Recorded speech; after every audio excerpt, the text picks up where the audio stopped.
Hola, soy Irisa Grinzones y el día de hoy me gustaría explicar mi reflexión sobre la obra de Tartufo. Me gustaría tocar tres puntos y dentro de esos tres puntos van a estar metidas como cosas de lo que noté en temas de la luz y en temas de la música que tocaba. Ok, mi primer punto es el poder religioso que se tiene en la obra. Ay, eso me hizo agarrar demasiada rabia y me hace entender por qué Molière quería que su obra sea representada. ¿Por qué?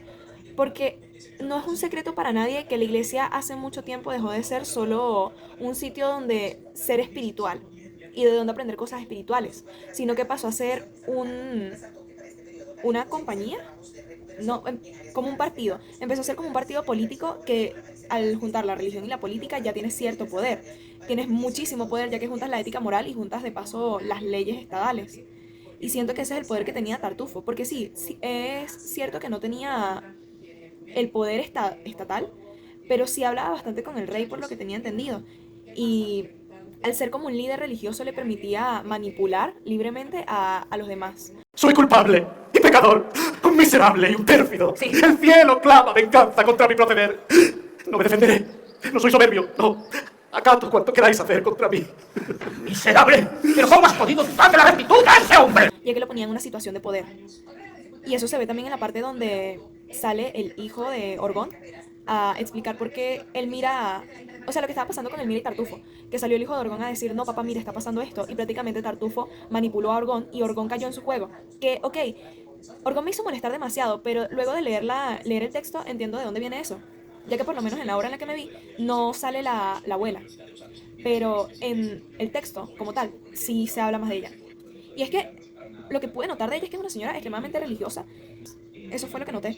Y que también trataba como un poquito chimbo a sus nietos. Entonces se puede entender de dónde sale esta actitud de Orgón, de confiar más en la religión que en la propia familia, porque esos fueron los valores que le fueron inculcados por su madre. Y sí, es un señor mayor, pero no podemos negar que lo que aprendemos de pequeños o el entorno en el que estamos sí nos cambia y sí influye en nosotros. Eso por ese lado del poder religioso. En el tema de la familia me gustó bastante la puesta en escena que lograron, ya que es una sola puesta en escena, lo cual te da un sentimiento de resguardo y de privacidad. Y tal vez de un lugar seguro, porque al no moverse no está siendo inestable con el entorno. Y eso me gustó bastante porque sí me hizo sentir como si estuviera viendo una familia. También algo que noté en las luces es que al principio la obra está muy hacia el morado. Y como mencionamos en clase, el morado habla como de misterio, de secretos, o sea, era muy oscuro, habían cosas que no se veían. Pero luego mientras iba avanzando la obra, fue como que fue yendo más hacia una luz blanca, lo cual me da un mensaje de que la familia ya no tiene secretos. O sea, sí tiene, porque aún se conserva un poquito la luz morada, pero ya no tiene secretos respecto a Tartufo. Ahora sí, hablando más como de la familia, eh, sí se ve como que hay complicidad de estas que se tienen en las familias, perdón, la redundancia. Pero también se ve como es la fe ciega de Orgón va destruyendo poquito a poquito la familia, porque está a nada de destruirle la vida a su hija, nada más para casarla con Tartufo. Deja que vaya a mi convento y que pase allí el resto de mis tristes días, alejada del mundo. Hija mía, si quieres ser una buena cristiana, no es necesario que te metas en un convento. Serás igual de sacrificada si aceptas un matrimonio que no deseas. Eso es mortificación. Y eso se me hizo muy heavy, ya que me hizo entender más a profundidad el por qué Molière quería presentar esta obra. Además de que también me da a entender como, wow, esta obra todavía se podía presentar hoy en día, porque hoy en día todavía tenemos gente con fe ciega y son temas fuertes, que desde fuera nos podemos reír, pero hay que ser conscientes de que esa gente de alguna manera sí está sufriendo, la gente que tiene una fe ciega. Por poner un ejemplo reciente, la gente que creyó en el rapto en Estados Unidos, que pensaba que iba a venir Dios y tú se lo iba a chupar y se lo iba a llevar. La gente vendió carros, la gente vendió casas, la gente hizo muchas cosas locas. Y al final no se los llevaron. Y fue precisamente por esta fe ciega. La fe ciega suele ser muy peligrosa porque no te cuestionas lo que te están diciendo. Y siento que en la época, ahorita tenemos un poquito más de libertad a la hora de hablarlo. Y sí se aceptan como otras opiniones. Pero en la época de Molière era distinto. Y sí, él tuvo que cambiar su texto. Pero ¿cómo será el primer texto que él hizo para él tener que reescribir su obra? Y de alguna forma que el mensaje siga prevaleciendo, solo que de alguna manera no tan directa que pueda ofender a la corte. No, a la corte no. Al clero. Porque el clero claramente se va a poner a quedar mal visto. a quedar ellos también como pecadores, porque la religión te suele poner a la gente del clero como seres, o sea, te dicen sí, somos humanos, pero somos humanos perfectos. Y es como, no les da esta libertad. Y el que el pueblo se dé cuenta de eso, es que ya se les cae todo el circo que tienen. Y ya no iría gente a misa, ya no recibirían donaciones, porque tengo entendido que esa gente vive de donaciones. Entonces es un tema. Y la verdad es que me gustaría ver representada esta obra hoy en día, y siento que no haría falta gran adaptación. Porque el tema no es ser religioso, el tema no es creer en un Dios en específico, el tema es que crees en los líderes religiosos sin pensar primero en tu integridad, es la palabra. Y por último me gustaría tocar el tema de la hipocresía, que siento que hay dos tipos de hipocresía en la obra. Primero que nada, una hipocresía como de valores y una hipocresía que es la hipocresía que solemos conocer. Porque por el lado de la familia hablaban mal de Tartufo a sus espaldas, pero de frente sí se notaba esta tensión de te odio, más no era trascendente más allá de decirle lo que verdaderamente piensan. Y por otro lado tenemos una hipocresía de valores que es la de Tartufo, que Tartufo dice, no, bueno, tú tápate porque eso es del diablo. Y ese tipo de cosas, pero después le andaba diciendo al Mira, ay, no, tú destápate, guapa. Y cosas así que se me hace full chimbo. Y de paso también es hipócrita con su propia religión. Porque de hecho, Jesucristo en algún momento dijo, si tú ves a una mujer con lujuria, arráncate los ojos. Tartufo se debió haber arrancado con los ojos. Además de que él dice, no, tenemos que ser recatados, necesitamos ser muy tapados, muy agradables hacia Dios. Pero cuando estaba hablando con el Mira, ahí le decía, es que yo sé que el deseo carnal que siento por ti no es de Dios. Fascinación por las verdades eternas no soslaya mi interés por otras terrenales. Porque es el cielo quien las ha creado. Y uno debe seguir lo que este sugiere de una forma tan extraordinaria y tan hermosa ante una criatura tan perfecta como vos. ¿Cómo no pensar que solo Dios puede hacer que os plantéis ante mí como un auténtico regalo de la naturaleza? Es cierto que en un primer momento llegué a pensar que esto sería cosa del maligno. Pero poco después comprendí que no, que mi pasión no era culpable y que no sería ilógico compaginar honestidad y deseo. O sea, le está diciendo que prácticamente estaba pecando y que pensó que era del diablo, pero no, que si Dios se lo puso en su corazón fue por algo.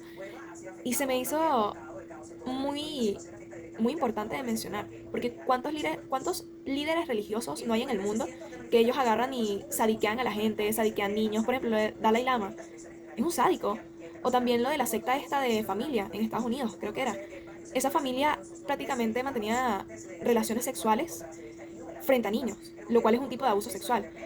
Y todo recae bajo este mismo tema del poder religioso, ya que tú al tener poder puedes manipular a las masas y hacer que piensen que hasta un acto tan repugnante como es el que mencionaba ahorita en la familia puede ser agradable. También algo que me gustaría acotar que noté es la transición que tienen en los actos, ya que no es de, primer acto y no se extingue, ábratelo, ciérratelo. No, sino de que hicieron un blackout y era un señor tocando música en un instrumento antiguo, a pesar de que era música relativamente actual, porque en la segunda parte tocaron la B-Rose. Me gustó bastante eso, y también algo que quiero acotar, que siento que es como un mensaje, pero también que podría ser por temas de espacio, ya que me di cuenta que es como una tarima pública, un escenario público, disculpa. Es como un escenario muy público y muy abierto. Es el que se quedan en unas sillas. Siento que eso te da un mensaje de que hay cosas que el pueblo ve y que el pueblo calla. Porque se ve como pasaban esas cosas horribles. O sea, Tartufo, súper mala persona, y aún así los otros actores sentados se mantenían quietos. Que esto también podría ser porque nos suelen decir en el teatro de no robes foco. También podría ser para no robar foco. Pero siento que me dan ese mensaje de, ok, estamos viendo pero callamos porque pensamos que está bien. Y no lo hacen como desde el personaje de eso no está bien, sino de el pueblo. Que el pueblo ve y calla.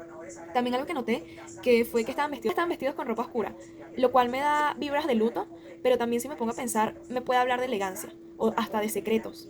Y por lo menos las faldas pomposas que se pierden al final de la obra me pueden hablar precisamente de estos secretos y de querer mantener una cara de familia perfecta, más que todo ante Orgón.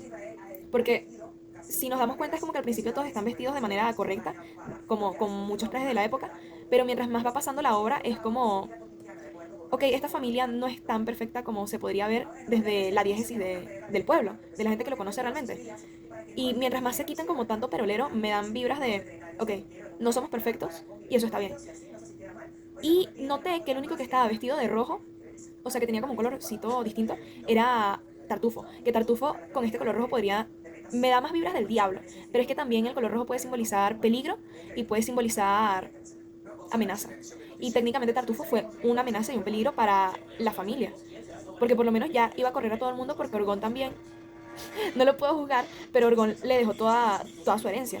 Entonces puede simbolizar el peligro de que esta familia llegue a quedar en la calle. también es como el rojo puede simbolizar al diablo. Y el diablo de alguna manera habla de pasiones y de tentaciones y que constantemente está tentando, que fue lo que estaba haciendo. O sea, técnicamente no lo estaba tentando, sino que la estaba seduciendo y acosando a Elmira, pero siempre como muy desde este punto de vista de acercamientos muy de sádico. Y me da mucha vibra el color rojo. Siento que aplicaron muy bien el color, tanto en las luces, tanto en el color negro y tanto el rojo. Y nada, muchas gracias por escucharme. Me gustó mucho hablar esta hora. Me divertí mucho viéndola, agarré muchas rabias con Orgón, pero gracias. Hasta luego, nos vemos el martes. Bye.